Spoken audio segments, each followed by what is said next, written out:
My dad has a favorite kid, and it isn't me. Growing up, I always knew my older brother Tyler was the golden child. Dad never missed one of his baseball games. Not one. Meanwhile, I played soccer for 4 years, and Dad showed up to maybe 3 games total.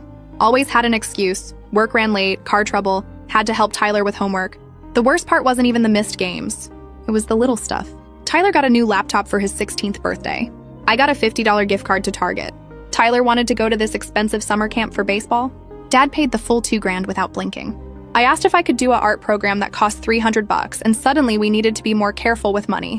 When I was 17, I started working at this pizza place after school. Saved up for months because I wanted to buy my own car. Nothing fancy, just something that ran. Found this old Camry for $2,000. Dad said it was a good deal and I should go for it. So I bought it with my own money. 2 months later, Tyler turned 16. Dad bought him a car. An actual nice car. A Mazda that was only 3 years old. Cost like $12,000. I remember standing in the driveway when Dad drove it home with this big ribbon on it. Tyler was screaming and hugging Dad. Mom was taking pictures. And I just stood there thinking about how I scraped together tips and minimum wage for months to buy a car that barely had working air conditioning. Senior year, I applied to colleges. Got into a pretty decent state school. Not Ivy League or anything, but it had a good graphic design program. Dad kept saying he'd help me with financial aid forms later. Later turned into next month. I ended up doing it all myself, staying up until midnight trying to figure out tax documents I barely understood. Tyler's college application season came the next year. Dad took 2 days off work to drive him to campus tours. Helped him with every single essay. Tyler got into a private school that cost $40,000 a year. Dad said they'd figure it out, that his boy deserved the best education. I was already at state school by then, working part-time at the campus bookstore. Dad sent me money sometimes. $200 here, $300 there. Tyler never had a job in college. After I graduated, I moved 2 hours away for a job. Dad visited Tyler at school 6 times that year. I lived closer and Dad visited me 0 times. I drove home for Christmas and Thanksgiving. That was it. Last year Tyler graduated. Dad threw him this huge party. Rented out a whole restaurant, invited like 70 people, had a photo slideshow, the works. When I graduated 3 years earlier, we had dinner at Olive Garden with just immediate family. Tyler got a Rolex as a graduation gift. I got a card with $200 in it. A few months ago, Dad called me. First time he'd called in probably 6 months. Said he wanted to talk about his will. He laid it all out on the kitchen table. Tyler gets the house. Tyler gets the investment accounts. Tyler gets Dad's truck collection. I get $10,000 and some furniture. The house alone is worth like $400,000. The investments are probably another $200,000. The trucks are maybe $60,000 total. Tyler's getting over $600,000 in assets. I'm getting $10,000 and a couch. Dad said he thought this was fair because Tyler has a family to think about now. Tyler got married last year. Dad said Tyler would need the house for his future grandkids. I asked, what about my future kids? Dad just shrugged and said I was always more independent, that I'd figure it out like I always do. Like being independent was my choice and not something I had to learn because no one was helping me. I left that day and didn't speak to Dad for 3 months. Then yesterday, Tyler called me, said he needed to talk in person. His voice sounded weird, guilty almost. Said it was about Dad's will. I showed up this morning and Tyler looked like he hadn't slept. He said Dad called him right after I left that day. Told him the whole breakdown. But Tyler said he felt sick hearing the numbers. $600,000 versus 10. Said he never realized how different Dad treated us until he saw it all written down like that. Then Tyler slid an envelope across the table. Legal documents. He said he wants to split everything 50-50. The house, the investments, the trucks, all of it. Said he'd already talked to his wife and she agreed. That I'm his brother and this is what brothers do. I just sat there holding these papers. My phone's buzzing in my pocket and I can see it's Dad calling. He probably found out Tyler went to a lawyer. Tyler leans forward and says, the lawyer needs an answer by end of day to start the paperwork before Dad can change anything. You in? I stared at those papers like they might disappear if I blinked. My phone kept buzzing. Dad's name lit up the screen 3 more times before going. Silent Tyler was watching me with this expression I'd never seen on his face before, nervous, maybe even scared. How long have you been planning this? I asked. He rubbed his face with both hands. Since that dinner 2 weeks after you left. Me and Jessica were eating takeout, and she asked how the will thing went. I told her the breakdown. She just stopped eating and looked at me like I'd told her I kicked a puppy. Jessica said that? She asked if I was okay with it. I said yeah, at first. Tried to justify it like Dad did, about needing the house for kids, about you being independent. She just kept staring at me. Then she asked if I remembered your high school graduation. I remembered mine. Olive Garden, breadsticks. Tyler had been on his phone most of the dinner. She said she remembered mine, Tyler continued. Said Dad rented out that whole restaurant, had that slideshow, invited everyone. Then she asked what your graduation was like. I couldn't even remember where we went. Had to think about it for like 5 minutes. The phone buzzed again. A text this time. I could see the preview. Tyler did something stupid with a lawyer. "Call me now, Dad knows," I said, showing him the screen. Tyler's jaw tightened. Yeah, the lawyer had to send him notice of intent to modify the estate plan. Legal requirement. He called me last night screaming about betrayal and family loyalty. Said I was throwing away my inheritance for someone who never appreciated what he did for us. What did you say? I hung up on him. Tyler laughed, but it sounded hollow. First time I've ever done that. He called back 17 times. I blocked his number. I set the papers down on the table between us. This is real?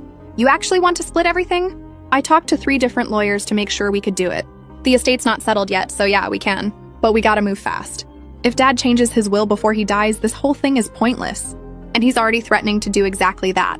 He's threatening to cut you out. Completely. Said if I go through with this, I get nothing. Not the house, not the investments, not even the trucks. He'll give it all to charity before he lets me, quote, disrespect him like this. I picked up the papers again. So you're risking 600 grand to give me half? No.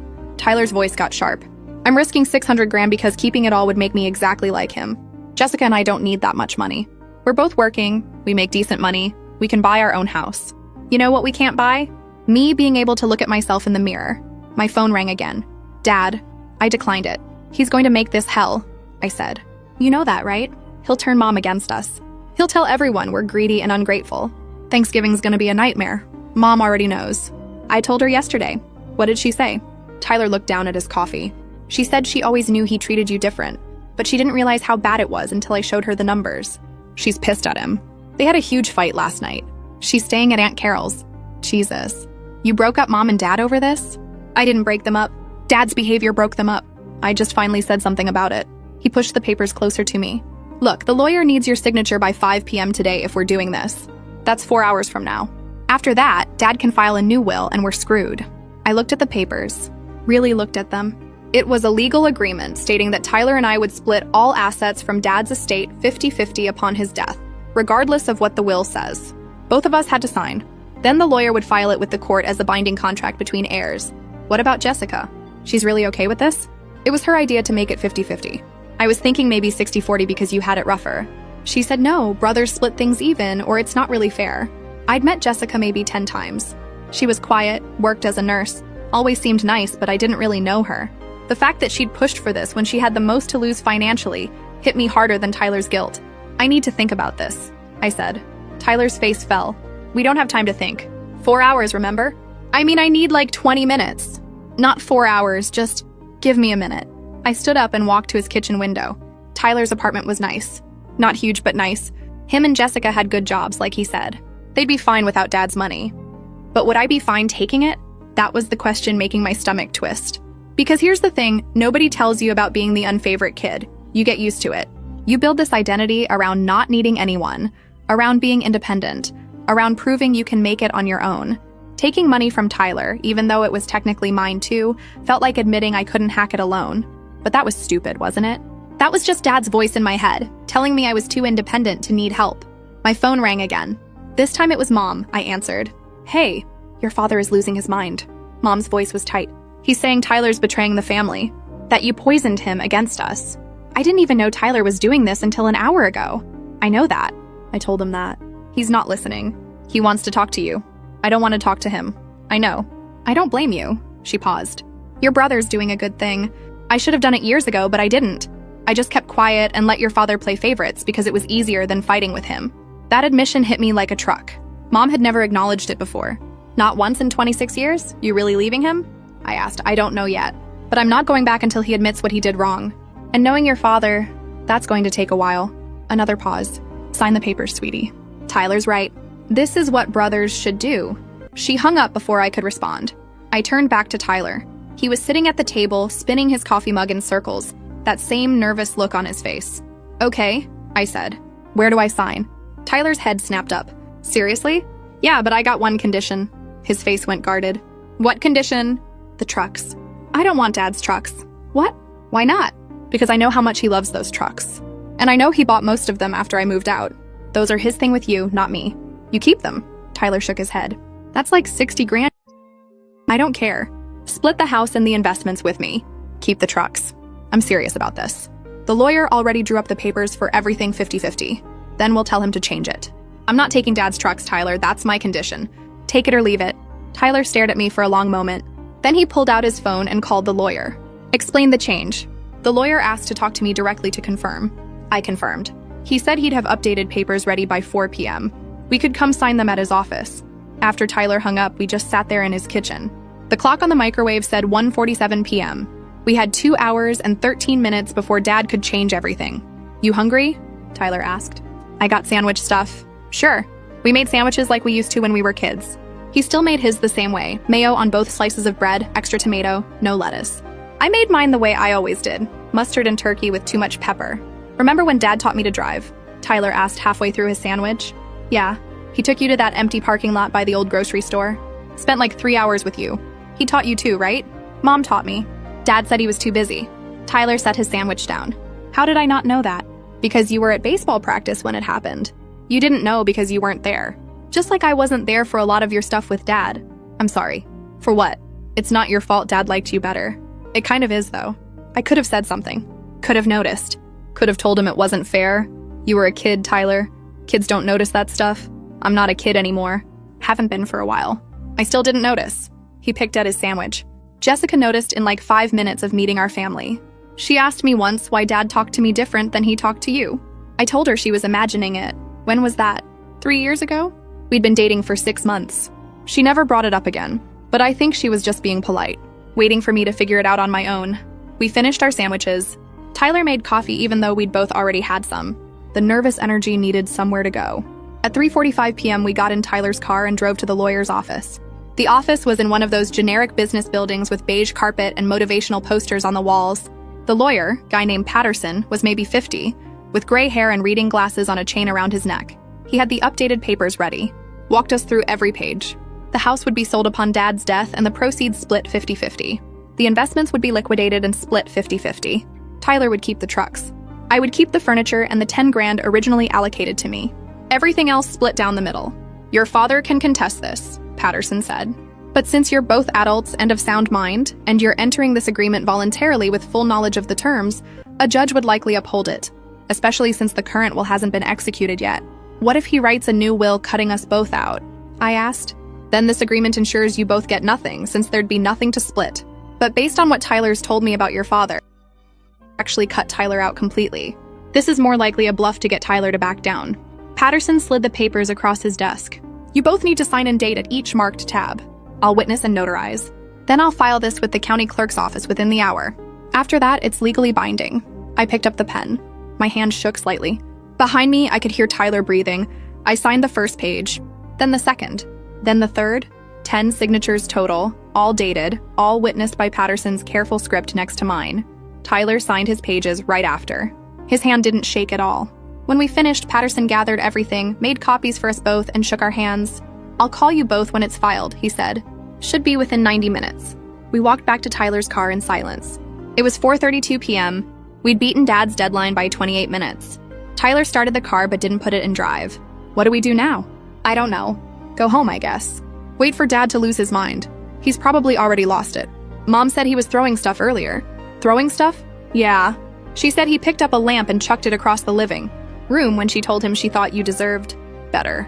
I tried to picture Dad doing that and couldn't. He'd always been controlled, calm. Even when he was being unfair, he was calm about it. You think he'll try to talk to us? I asked. Oh, he'll definitely try. Question is whether we answer. Tyler's phone rang before I could respond. He looked at the screen and his face went pale. It's Dad. Don't answer it. He didn't. Let it go to voicemail. 10 seconds later, my phone rang. Also Dad, I declined it. Then Tyler's phone again. Then mine. Then Tyler's, then mine. He's losing it, Tyler said. Finally, the call stopped. A text came through to both of us in a group chat. I could see Tyler's phone screen from where I sat. You both just made the biggest mistake of your lives. Don't come crying to me when you need money. You're both dead to me. Tyler stared at his phone. I stared at mine. Neither of us said anything for a long time. Well, Tyler finally said. That went about how I expected. He put the car in drive and pulled out of the parking lot. Dropped me off at my apartment 20 minutes later. We sat in his car in my parking lot, engine running, neither of us wanting to be the first to leave. Thanks, I said finally. For what? For doing this? For noticing? For giving a shit? Tyler's hands tightened on the steering wheel. I should have given a shit 20 years ago. Better late than never. He laughed, but it sounded sad. Yeah, better late than never. I got out of the car and went inside. My apartment was quiet. I made dinner, watched TV, tried not to think about the text message Dad sent. Around 9 p.m., Mom called. "He's serious about cutting you both out," she said. He called a different lawyer. Some guy named Hendricks who apparently specializes in contested estates. He's going to write a new will leaving everything to charity. When? Tomorrow morning. He has an appointment at 10 a.m. Can he do that? We filed the agreement. I don't know. But he's going to try, she sighed. I'm sorry. I should have stopped this years ago. Should have made him treat you both fairly. It's not your fault, Mom. It is, though. I'm your mother. I should have protected you. She was quiet for a moment. I'm filing for divorce. That shocked me more than anything else that had happened today. Seriously? I've been thinking about it for years. This just made it clear I can't stay. Your father's more concerned with punishing you boys than admitting he's wrong. I can't be married to someone like that. Where are you going to go? Aunt Carol said I can stay with her until I figure it out. I've got my own savings. Your father doesn't have access to it. I'll be fine. After we hung up, I sat on my couch in the dark. My phone showed 11 missed calls from Dad, all from the past hour. I blocked his number. Then I opened the copies of the papers Patterson had given me. Read through them again. Tried to feel something about having legal claim to half of Dad's estate. Mostly, I just felt tired. Tyler texted around midnight, "Mom told you about the divorce?" "Yeah," I typed back. "This is insane." "Yeah, we did the right thing though, right?" I thought about that for a long time before answering. "Yeah, we did." Update 1. It's been 2 weeks since Tyler and I signed those papers. 2 weeks since Dad sent that text calling us dead to him. 2 weeks since Mom moved in with Aunt Carol. Things have gotten worse. Dad hired Hendricks, that lawyer Mom mentioned, and filed a new will. This one leaves everything to the American Cancer Society. Not a dime to me, Tyler, or even Mom. The house, the trucks, the investments, all of it goes to charity when he dies. Patterson, our lawyer, said it doesn't matter. The agreement Tyler and I signed is legally binding. Even if Dad's will says everything goes to charity, me and Tyler are entitled to split it because we had a contract in place before the new will was executed. But here's where it gets complicated. Dad's arguing that Tyler signed the agreement under duress. He's claiming I manipulated Tyler into giving up his inheritance, that Tyler wasn't of sound mind when he signed, and that the whole thing should be thrown out. It's complete BS, but it means we're probably headed to court. Patterson said it could take months to resolve, maybe over a year. In the meantime, Dad's made sure everyone knows what happened. He called every single person in our family and told them his version. That Tyler and I conspired to steal his money, that we're greedy and ungrateful, that Mom left him because we turned her against him. Thanksgiving was last week. Usually we do it at Dad's house, huge thing with all the extended family. This year, Mom, Tyler, Jessica, and I had dinner at Aunt Carol's. Just the 5 of us. It was quiet. Weird. Carol made a turkey that was too dry and stuffing that was too salty, but nobody complained. Dad had Thanksgiving at the house with Uncle Ron and his family. Uncle Ron called Tyler afterward, drunk, and left this rambling voicemail about family loyalty and how we should be ashamed of ourselves. Tyler deleted it without listening to the whole thing. The rest of the family split down the middle. Aunt Carol, Uncle Dave, and my cousin Stephanie took our side. Uncle Ron, Aunt Linda, and my cousins from Dad's side of the family stopped talking to us. Cousin Brett sent me a Facebook message saying I was a disappointment, and he always knew I was jealous of Tyler. I didn't respond. What's the point? Work's been weird too. I'm a graphic designer at a small marketing firm, and my boss Kelsey somehow heard about the family drama. She pulled me into her office last Monday and asked if everything was okay at home. I gave her the short version. She just nodded and said to let her know if I needed time off. 2 days later, she mentioned her dad died 5 years ago and left everything to her brother. Said she still doesn't talk to him. Didn't offer advice, just shared that and walked away. It was the most helpful thing anyone said to me in weeks. Tyler's having a rougher time. He works in sales at a pharmaceutical company, and apparently some of our family drama reached his coworkers. Someone mentioned it at a team meeting, made a joke about family feuds. Tyler shut it down quick, but he's been stressed ever since. Jessica called me last Friday, asked if I wanted to come over for dinner. When I got there, Tyler was in the garage working on something with power tools, and Jessica sat me down at the kitchen table. He's not sleeping, she said. Keeps waking up at 3 a.m. checking his phone for messages from your dad. He won't admit it, but this is eating him alive. I know. It's eating me alive too. He thinks he ruined everything. The family, your mom's marriage, his relationship with your dad. He won't say it, but I can tell. I didn't know what to say to that. Because Tyler wasn't wrong. He had ruined those things in a way. Just not for the reasons Dad thought. He did the right thing. I said finally, I know that. You know that. But Tyler's questioning it. Your dad's voice is in his head telling him he threw away his inheritance for nothing. That you'll take the money and cut him out later. That he's an idiot for trusting you. I wouldn't do that. I know. But your dad's really good at making people doubt themselves, isn't he? She wasn't wrong. Dad had spent Tyler's entire life building him up as the golden child, and now he was tearing him down twice as hard. It was psychological warfare, and Tyler wasn't equipped for it. When Tyler came in from the garage, he had sawdust in his hair and grease on his hands. He washed up at the sink and sat down with us. Jessica made spaghetti. We ate mostly in silence. Dad came by my work yesterday, Tyler said halfway through dinner. I set my fork down. What? Showed up at the office. Told the receptionist he needed to see me urgently. She called me down because she thought it was an emergency. He twisted spaghetti around his fork but didn't eat it. He wanted to make a deal. What kind of deal? Said if I void the agreement with you, he'll reinstate the original will. I get everything like he planned. He'll even throw in an extra 50 grand for my trouble. What did you say? I told him to get out. He started yelling. Security had to escort him off the property. Tyler finally ate the forkful of spaghetti. My boss called me into his office after. Asked what that was about. I had to explain the whole thing. Now everyone at work knows my family's a disaster. I'm sorry. Not your fault. Dad's the one who showed up at my workplace screaming. He set his fork down.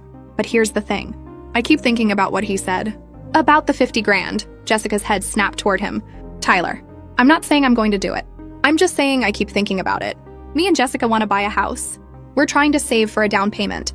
That 50 grand would make a huge difference. We don't need your dad's money, Jessica said.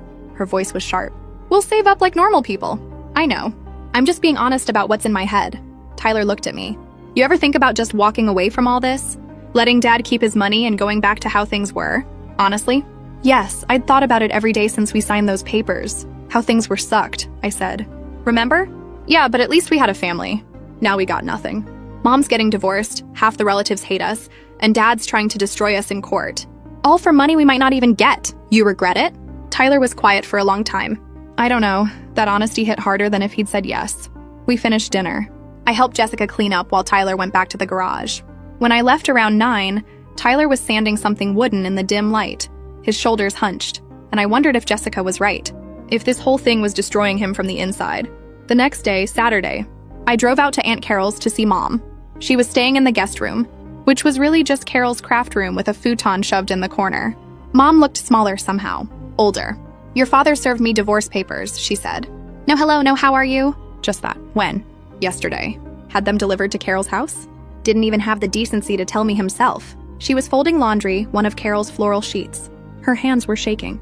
He's claiming abandonment. Says I left without cause and he wants me to forfeit any claim to marital assets. Can he do that? My lawyer says no. We've been married 32 years. I'm entitled to half of everything we built together. But your father's going to fight it. He's hired Hendricks to represent him in the divorce, too. Hendricks. The same lawyer going after me and Tyler. Dad was building an army. Mom, are you okay? She looked at me with eyes that were red but dry. I don't know. I thought I was done crying, but then I'll remember something stupid, like how your father used to make me coffee every morning and it hits me all over again that he's gone. Not dead, but gone. I sat down next to her on Carol's floral couch. This is my fault. No, this is your father's fault. He spent 26 years treating you like you didn't matter. I watched it happen and did nothing. I'm just as guilty. You're not. I am. And now I'm paying for it. She folded another sheet. Your father called me last night, 3 a.m., drunk. Started talking about how I ruined his life by taking your side. How the boys he raised turned into traitors because I coddled you too much. Coddled me? That's what he said. That I made you soft. That if I'd let him toughen you up like he did with Tyler, you'd understand why Tyler deserved more. I wanted to break something. Preferably Dad's face. Mom, you didn't coddle me. You barely had time for me between work and dealing with Dad's favoritism toward Tyler. I know, but that's how he sees it. In his mind, he's the victim. We all betrayed him. He did nothing wrong. Aunt Carol came home around then, carrying grocery bags. She took one look at us and said she was making coffee. Strong coffee. We spent the rest of the afternoon sitting in Carol's kitchen. Mom told me about the divorce proceedings, about how Dad's lawyer was claiming she'd stolen money from their joint account before she left. She hadn't. She'd taken $3,000 that was legally hers, but Hendricks was painting her as some kind of thief. He's doing to me what he's doing to you boys, Mom said, making us out to be the villains so he doesn't have to admit he's wrong. When I left that evening, Mom walked me to my car. The sun was setting, making everything orange and gold. It would have been pretty if I wasn't so exhausted. Are you sorry? Mom asked. About the will thing? About signing those papers with Tyler? I thought about lying. Thought about saying no, that I was confident we'd done the right thing. But Mom had been lied to enough. Sometimes, I admitted. Sometimes I think about how much easier it would be if I'd just taken the 10 grand and walked away. But then I remember Dad's face when he told me I'd figure it out like I always do and I get angry all over again. Mom nodded. Good, stay angry. Angry is better than broken. My phone rang on the drive home. Patterson, the lawyer. We've got a court date, he said. Judge Mahoney, January 15th. Both you and Tyler need to be there. That's 2 months away. Contested estates take time. Your father's lawyer is filing motion after motion trying to delay things. Mahoney's known for cutting through the BS, though. Should work in our favor. What do we need to do? Gather any evidence you have of your father's unequal treatment over the years. Photos, emails, bank statements showing disparate gifts or support. Anything that establishes a pattern of favoritism. The stronger your case that Tyler had legitimate reasons to feel guilty about the inheritance split, the harder it'll be for your father to claim manipulation. I thought about the photos from Tyler's graduation party versus mine. The bank statement showing Dad's $12,000 car purchase for Tyler 2 months after I bought my own. The college application essay Dad helped Tyler write while I filled out my financial aid forms alone. I'll start looking, I said. That night, I couldn't sleep. Kept thinking about Tyler asking if we should walk away. About Mom's shaking hands folding Carol's sheets. About Dad showing up at Tyler's work screaming. Around 2 a.m., I gave up on sleep and opened my laptop. Started going through old photos on Facebook, screenshots of texts, anything that might help our case. Found Tyler's 16th birthday post. Dad had written a long caption about how proud he was, how Tyler was going to do great things, how he was the best son a father could ask for. Found my 16th birthday post. Dad had liked it. That was it. No caption. No comment. Just a like on screenshot. Save, found the photo from Tyler's graduation party. The restaurant, the slideshow, the Rolex gleaming on Tyler's wrist in the picture. Found my graduation photo. Olive Garden. Me, Tyler, Mom, and Dad around a table. Everyone smiling except me. I looked uncomfortable. Probably because I was dark. Screenshot. Save. Found an old email chain about Tyler's summer baseball camp. Dad forwarded the payment confirmation to Mom with the message, worth every penny for our boy. Found the email where I asked about the art program. Dad's response, let's table this conversation for now. Money's tight. Money wasn't tight. I checked the date. 2 weeks before he bought Tyler's car. Screenshot. Save. By the time the sun came up, I had 47 pieces of evidence. 47 moments where Dad chose Tyler over me, documented in photos and emails and bank statements. I sent them all to Patterson. Then I sent them to Tyler with a message. In case you forget why we did this. He responded 3 hours later. Thanks. I needed this. The weeks crawled by. Dad stopped calling but started sending letters. Long, handwritten letters about disappointment and betrayal. About how he'd worked his whole life to build something to pass down to his son. Singular. And we'd corrupted Tyler into turning against him. I threw the first 2 letters away without reading past the first paragraph. Opened the third one because I was curious. Immediately regretted it. You were always jealous of Tyler, Dad wrote in his cramped handwriting. Even as a kid, you couldn't stand that he was better at things than you. Now you've manipulated him into giving up his birthright. When this is over and you've got your money, you'll cut him out and he'll realize what a mistake he made trusting you. But by then it'll be too late. I took a picture of that letter and sent it to Patterson. He said it was actually helpful. Showed Dad's state of mind, his belief that Tyler wasn't capable of making his own decisions. Tyler got similar letters. He sent me photos of a few. Dad's tone with Tyler was different, more desperate, talking about how much he loved him, how they could fix this, how I was the problem, and if Tyler just came back, everything would be fine. He's trying to split us up, Tyler texted after sending the latest letter photo.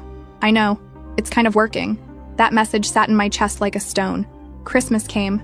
None of us knew what to do about it. Traditionally, we'd all be at Dad's house, opening presents around the tree he'd spend an entire day decorating. This year, that wasn't happening. Tyler and Jessica invited me to their apartment. Mom came too, and Aunt Carol. We exchanged small gifts, ate a ham Carol brought, and tried to pretend everything was normal. It wasn't. Around 3 p.m., Tyler's phone rang. He looked at the screen and went pale. It's Dad. We all stared at him. Don't answer it, Jessica said, but Tyler answered it. Put it on speaker. Merry Christmas, son. Dad's voice filled the apartment. He sounded tired. Maybe drunk. Merry Christmas, Tyler said. His voice was flat. I miss you. Miss all of you. Even your mother, even... He paused. Even your brother. Tyler's hand tightened around his phone. Dad, why are you calling? Because it's Christmas and my family isn't here. Because I'm sitting in this house alone, and I realized I don't care about the money. I care about having my boys back. Then drop the lawsuit. I can't do that. You both need to learn there are consequences for betrayal. We didn't betray you. We just wanted things to be fair. Fair? Dad laughed. It sounded bitter. Life isn't fair, son. I gave you everything because you earned it. Your brother never put in the work. Never tried as hard as you? That's not favoritism. That's recognizing merit. Tyler looked at me. I shook my head. Dad, I gotta go. Wait, Tyler, please, just think about what you're doing. Think about what you're throwing away. That money could change your life. Buy you a house, set you up for retirement, give your kids everything they need. And you're splitting it with someone who spent his whole life resenting you instead of working harder. Goodbye, Dad. Tyler hung up, set his phone down on the coffee table like it might explode. Nobody said anything for a long time. I'm sorry, Mom finally said. I'm sorry you boys have to deal with this. With him. Jessica got up and went to the kitchen, came back with wine. We all drank more than we should have. By the time I left around 8, I was buzzing and exhausted and so done with all of it. The drive home was quiet. Christmas lights on all the houses, families visible through windows, everything looking normal and warm and together. January 15th was 3 weeks away. 3 weeks until we'd all be in a courtroom, airing our family's damage in front of a judge. I wasn't sure any amount of money was worth this. Update 2. January 15th arrived like a freight train. I'd been watching from miles away but couldn't step off the tracks to avoid. I met Tyler and Jessica in the courthouse parking lot at 8 a.m. Patterson was already inside. He'd texted, setting up in the courtroom. Mom was there too, sitting in her car, staring at the building like it might swallow her whole. Tyler looked like he hadn't slept in days. Jessica had her hand on his back, rubbing small circles. When I walked up, Tyler turned to me with eyes that were red-rimmed and exhausted. You ready for this? He asked. No, you? Not even a little. We walked in together. The courthouse had that specific smell of old wood and floor wax and nervous people. Security made us empty our pockets, walk through metal detectors. Everything felt too real suddenly. Courtroom 3B was at the end of a long hallway. Patterson was inside, laying out folders and documents on our table. He nodded when we entered but didn't smile. This wasn't a smiling kind of day. Dad was already there, sitting at the other table with Hendricks, who looked exactly like I'd imagined. Mid-50s, expensive suit, slicked back hair. The kind of lawyer who probably had a boat named Alimony. Dad didn't look at us when we walked in. Just kept his eyes forward, jaw tight, hands folded on the table in front of him. Mom sat in the gallery behind us, Aunt Carol next to her. Uncle Dave was there too, and my cousin Stephanie. On Dad's side sat Uncle Ron, Aunt Linda, and Cousin Brett. The family divided right down the middle, literally. Judge Mahoney entered at exactly 9 a.m. She was a black woman, maybe 60, with gray hair pulled back in a bun and reading glasses on a chain. She looked at all of us like she'd seen this exact situation 1,000 times and was tired of it. This is a state case number 2024 CV8847, she said, reading from her notes. Contested will of Gerald Thompson still living. The petitioners are Tyler Thompson and Ethan Thompson, sons of Gerald Thompson, seeking to enforce a contractual agreement regarding inheritance distribution. The respondent is Gerald Thompson himself, represented by counsel. Is everyone ready to proceed? Patterson stood. Ready, Your Honor? Hendricks stood. Ready, Your Honor. And we were off. Hendricks went first. Spent 20 minutes painting me as a manipulative younger brother who'd spent years being jealous of Tyler, who'd poisoned Tyler against his father after the inheritance was disclosed, who'd convinced Tyler to sign a contract giving away half his rightful inheritance out of guilt. This is a clear case of undue influence, Hendricks said. Tyler Thompson was emotionally vulnerable after learning the terms of his father's will. His brother took advantage of that vulnerability to secure financial gain he wasn't entitled to. The contract should be voided. Patterson's turn. He stood up holding one of the folders and I recognized it. My folder. The screenshots. Your Honor, I'd like to submit Exhibit A through Exhibit Z+. These are 47 documented instances over a 26-year period, showing Gerald Thompson's disparate treatment of his two sons.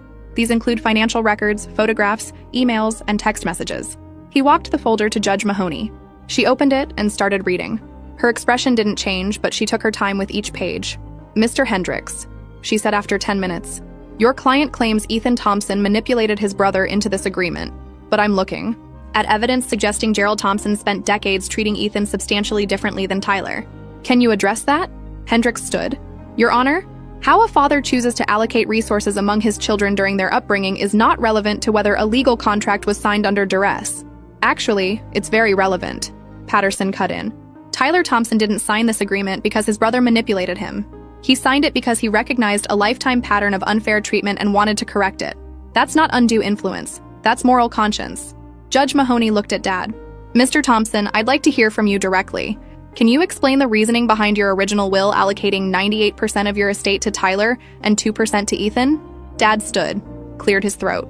When he spoke, his voice was steady, but I could hear the anger underneath. Tyler was always more responsible, more hardworking, better with money. Ethan was independent, didn't need help. I knew he'd be fine with less because he'd always made his own way. Tyler has a family to support. I wanted to make sure he was taken care of. Did Ethan have less access to family resources growing up? Judge Mahoney asked. Dad hesitated. He had everything he needed. That wasn't the question. Did he have less access to family resources than Tyler? Tyler needed more support. Again, not the question I asked. Did Ethan receive less financial support, less attention, less assistance than Tyler during their childhood? Dad's jaw tightened. They were different kids with different needs. Mr. Thompson, I need a yes or no answer. Did Ethan receive substantially less support than Tyler growing up? The courtroom was dead silent. Yes, Dad finally said, but that's because, thank you. That's all I needed to hear. Judge Mahoney looked at Hendricks. Your client just admitted to decades of unequal treatment. Given that admission, I'm not convinced Tyler Thompson signed this agreement under duress or manipulation. He signed it because he recognized an unfair pattern and wanted to correct it. Hendricks tried to argue. Brought up the letters Dad had sent to Tyler, tried to suggest they showed Tyler was having doubts. Judge Mahoney read through them and her expression hardened. These letters showed Gerald Thompson attempting to manipulate his son into voiding a legal contract by suggesting his brother is untrustworthy. If anything, they support the petitioner's case that Tyler's original decision was sound. Hendricks tried another angle. Brought up the timing, how quickly Tyler had gone to a lawyer after finding out about the will, suggested it proved I'd been in Tyler's ear immediately. Patterson countered with Tyler's own testimony.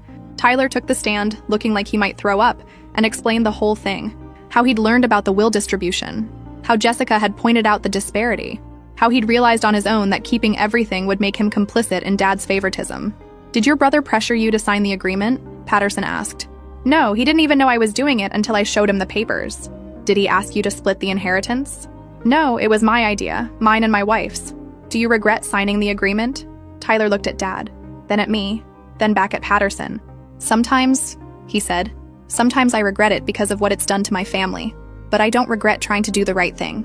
Hendricks cross-examined him, tried to get Tyler to admit he'd been emotionally compromised, that he'd acted impulsively, that he wished he could take it back. Tyler didn't break. I was emotional, sure. Finding out my brother got screwed compared to me was emotional, but I wasn't compromised. I knew what I was signing. I wanted to sign it. When Tyler stepped down, his hands were shaking. Jessica grabbed one of them as he sat down. Judge Mahoney called for a 15-minute recess. We all filed out into the hallway. I found a bathroom and splashed cold water on my face. When I came out, Mom was waiting. How do you think it's going? She asked. I have no idea. Back in the courtroom, Hendricks called Dad to the stand. Spent 30 minutes having Dad explain his reasoning. How he'd worked hard to build his estate. How he'd always planned to leave it to Tyler.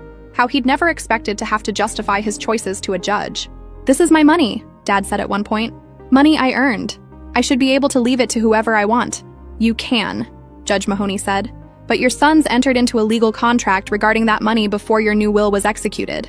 The question isn't whether you can distribute your assets as you wish. It's whether the contract your son signed is valid. And based on everything I've seen today, I believe it is. Hendricks tried to keep going, but Judge Mahoney cut him off. I've heard enough. This court finds that Tyler Thompson and Ethan Thompson entered into their agreement voluntarily, without coercion or undue influence. The agreement is legally binding. Gerald Thompson's new will, leaving everything to charity, does not supersede the contractual obligations he indirectly accepted when his sons formed their agreement prior to the will's execution. She looked at Dad. Mr. Thompson, when you pass away, your estate will be settled according to the terms of your son's agreement. 50% to Tyler, 50% to Ethan, minus the truck collection, which will go solely to Tyler. This ruling is final. The gavel came down. We'd won. I sat there in shock. Tyler sat there in shock. Patterson was gathering his papers like this was just another Tuesday. Hendricks was already standing, telling Dad they'd file an appeal. Dad wasn't listening. He was staring at Tyler and me with an expression I'd never seen before. Not anger, not disappointment. Something else. Something that looked almost like grief. He stood and walked out of the courtroom without saying a word. Uncle Ron and Aunt Linda followed him. Cousin Brett gave us one last disgusted look before leaving too. Mom came up and hugged both of us. I'm proud of you boys, she said. Both of you. Aunt Carol and Uncle Dave congratulated us. Stephanie said something about justice prevailing. It all felt surreal. Outside the courthouse, Patterson went over next steps. Hendricks will probably file an appeal, but Judge Mahoney's ruling was solid. I don't see it getting overturned. How long will an appeal take? Tyler asked. 6 months to a year, maybe longer. And that's assuming your father's still around. He said it delicately, but we all knew what he meant. Dad was 72. Not ancient, but not young either. He'd had a heart attack 3 years ago. The stress of all this probably wasn't helping. After Patterson left, Tyler and I stood in the parking lot. Jessica had gone to pull their car around. Mom and Carol were talking by Carol's van. "You okay?" I asked Tyler. "I don't know. We won. So why do I feel like shit?" Because that was Dad in there. And he looked at us like we'd killed him. Maybe we did. Tyler kicked at a loose piece of asphalt. He's going to die hating us. Probably. Was it worth it? I thought about the 47 screenshots. The missed soccer games. The Camry I bought myself versus the Mazda Dad bought Tyler. The 10 grand versus 600,000. Ask me in 10 years, I said. Tyler laughed, hollow. Fair. Jessica pulled up. Tyler got in the passenger seat. Before they drove away, Tyler rolled down the window. "Dinner next week?" he asked. "Yeah, sounds good." They drove off. Mom came over and asked if I was okay. I said yes. She didn't believe me, but didn't push it. The drive home was long. I kept replaying Dad's face in the courtroom. That look of grief, of loss. Not loss of money, loss of us. My phone rang around 6 p.m., unknown number. I almost didn't answer, but something made me pick up. "Ethan?" It was Dad's voice. My throat closed up. "Yeah. I just wanted you to know that I meant what I said in that letter. When this is done and you've got your money, you'll cut Tyler out. You'll show your true colors. And he'll realize I was right all along. Dad, I spent 26 years trying to prepare Tyler for the world, trying to make him strong. You spent 26 years being bitter. And now you've corrupted him, turned him against me. I hope you're happy. I'm not happy. None of this makes me happy. Then why'd you do it? Why'd you drag your brother into this?" "I didn't drag him into anything. He came to me. Because you manipulated him. No, because you were unfair and he noticed. For once in his life, he actually noticed how you treated me." Dad was quiet for a long time. "I treated you how you needed to be treated. You wanted independence. I gave it to you. I was a kid, Dad. I didn't want independence. I wanted my father to give a shit about me. I always gave a shit about you. You didn't. You showed up to 3 of my soccer games in 4 years. You skipped my graduation. You bought Tyler a car and let me scrape together tip money for mine. You told me I'd figure it out when I asked about my future kids. Don't pretend you don't know what you did." He hung up. I sat in my car in my apartment parking lot and cried for the first time since this whole thing started. Big, ugly sobs that hurt my chest. When I finally went inside, I found 3 voicemails. One from Tyler checking in. One from Mom saying she loved me. One from Jessica saying Tyler was a mess and asking if I could call him tomorrow. I called Tyler. He answered on the first ring. "Hey," he said. His voice was rough. He'd been crying too. "Hey, I think I made a huge mistake." "You didn't." He called me. Said I destroyed our family for money I don't even need. Said I chose you over him and I'd regret it when you turned on me too. "Tyler, I'm not going to turn on you." "I know. But what if he's right about the rest? What if we destroyed the family for nothing?" "We didn't destroy the family, he did. 26 years ago when he decided I didn't matter as much as you." Tyler was quiet. "I'm sorry I didn't see it sooner. It's okay. It's not. I should have said something. Should have stood up for you. Should have noticed. You noticed eventually. That's what matters. Is it enough, though?" I didn't have an answer for that. We talked for another hour. About everything and nothing. About Dad's call and the trial and what happens next. About whether we made the right choice. Neither of us knew. Maybe we never would. After we hung up, I made dinner. Mac and cheese from a box. Ate it standing at my kitchen counter, staring out the window at nothing. My phone buzzed. Text from Patterson. "Hendricks filed the appeal. Told you he would. We'll fight it.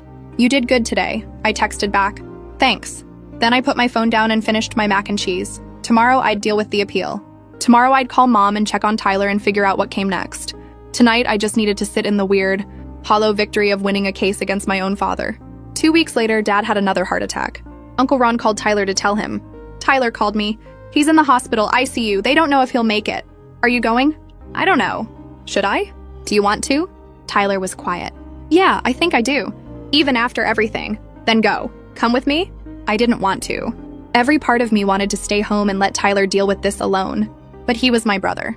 And despite everything, I couldn't let him walk into that hospital by himself. "Okay, I'll come." We met at the hospital an hour later. St. Mary's, same place where Mom had given birth to both of us 26 and 28 years ago. Dad was in room 437. Uncle Ron was outside the door when we arrived. His face went hard when he saw us. "You've got some nerve showing up here. He's our father," Tyler said. "We have a right to see him. You lost that right when you sued him. When you put him through this stress that probably caused this heart attack. Let them in," Mom's voice from inside the room. We hadn't known she was there. Ron moved aside. Tyler went in first. I followed. Dad looked small in the hospital bed. Tubes and wires everywhere. Monitors beeping. His face was gray, his breathing shallow. Mom was sitting in a chair by the window. She looked exhausted. "They said he might not wake up," she said. "The damage to his heart was extensive. Tyler walked to Dad's bedside, stood there staring down at him. "I'm sorry," Tyler whispered. "I'm sorry I hurt you. I'm sorry we fought. I'm sorry for all of it." Dad's eyes didn't open. The monitors kept beeping. I stayed by the door. Didn't know what to say. Wasn't sure I wanted to say anything. Mom looked at me. "He asked for you. Earlier when he first got here. Before they sedated him. He asked if you boys were coming. What did you tell him?" "I said I'd call you." "I did. You came." That's all I told him. Dad stayed unconscious for 3 days. Tyler and I took turns sitting with him. Sometimes together, sometimes alone. Uncle Ron and Aunt Linda came and went, glaring at us every time. On the 3rd day, Dad's eyes opened. He looked around the room, confused. "Saw Tyler first?" "Son," he croaked. "I'm here, Dad." Dad's eyes moved. "Found me standing by the window. Both my boys," he said. His voice was weak. "Both here." Tyler grabbed his hand. "We're here. We're not going anywhere." Dad closed his eyes. "I'm sorry." Those 2 words hung in the air like smoke. "For what?" Tyler asked. "For being stubborn? For not seeing?" Each word seemed to hurt.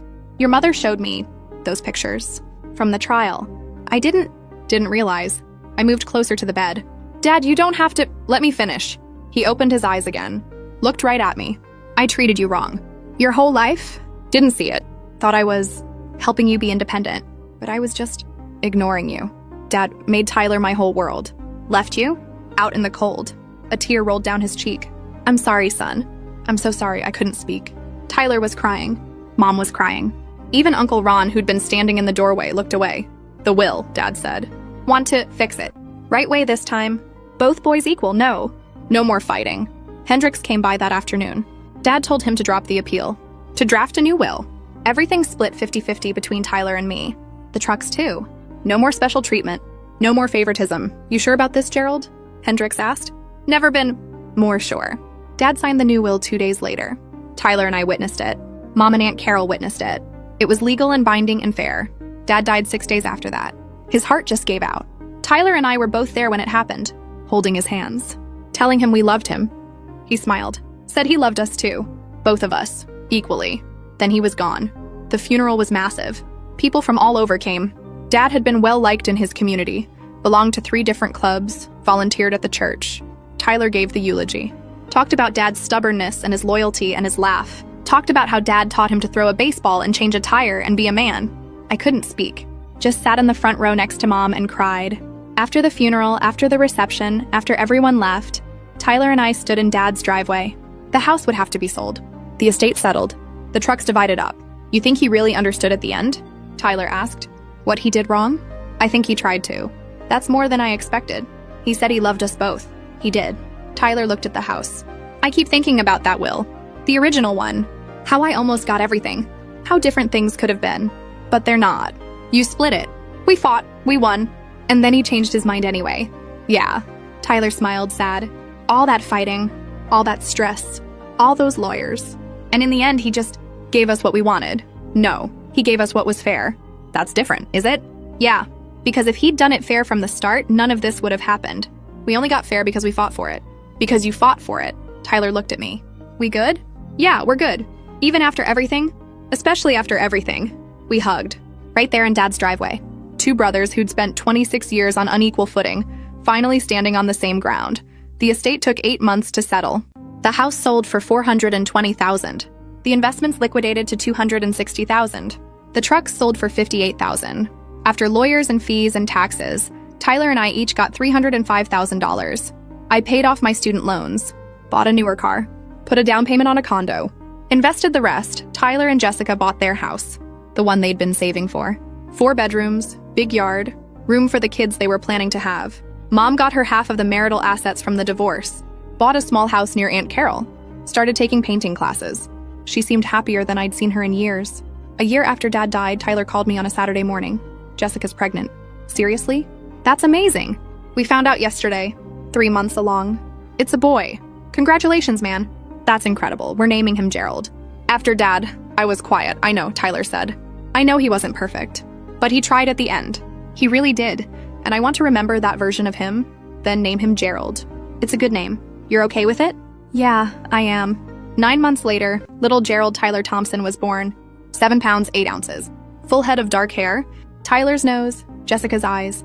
I held him in the hospital and thought about Dad, about favoritism and inheritance and family, about how complicated love can be. He's perfect. I told Tyler, yeah, he is. Tyler looked at me holding his son. You think we'll screw him up? Probably. All parents screw their kids up somehow. But maybe we'll screw him up less. Because we know what not to do? Maybe. I handed Gerald back to Tyler, watched him cradle his son with careful hands. Promise me something, I said. What?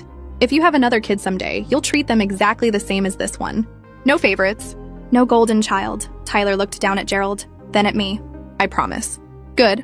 I left the hospital that night and drove home thinking about family. About patterns passed down and patterns broken. About inheritance in all its forms, money and behavior and love. My phone buzzed at a red light. Text from Tyler. Thanks for everything. For fighting for us. For not giving up. I couldn't have done this without you. I texted back. You did the hard part. I just showed up. Still, thank you. I put my phone down and drove the rest of the way home in silence. 3 years later, I'm sitting in my living room writing this. Tyler just called. They're having another kid. A girl this time. We're naming her Vivian, he said. After Jessica's grandmother, but the middle name. We want it to be something that matters. Something that represents family. What did you pick? Haven't yet. Wanted to ask you first. Any ideas? I thought about it. About everything we'd been through. About Dad and Mom and the will and the fight and the ending. Hope, I said. Name her Vivian Hope. Why Hope? Because that's what we have now. Hope that we'll do better than the generation before us. Hope that we've learned from their mistakes. Hope that our kids won't have to fight for fairness like we did. Tyler was quiet for a long moment. Vivian Hope Thompson, he finally said. I like it. Me too. After we hung up, I sat there looking at the photo on my mantle. Me and Tyler at Dad's funeral. Both of us in black suits standing shoulder to shoulder. Brothers, finally equal. Finally whole. It cost us 3 years of fighting, a fractured family, and a father's last words to get here. But looking at that photo, I think it was worth it.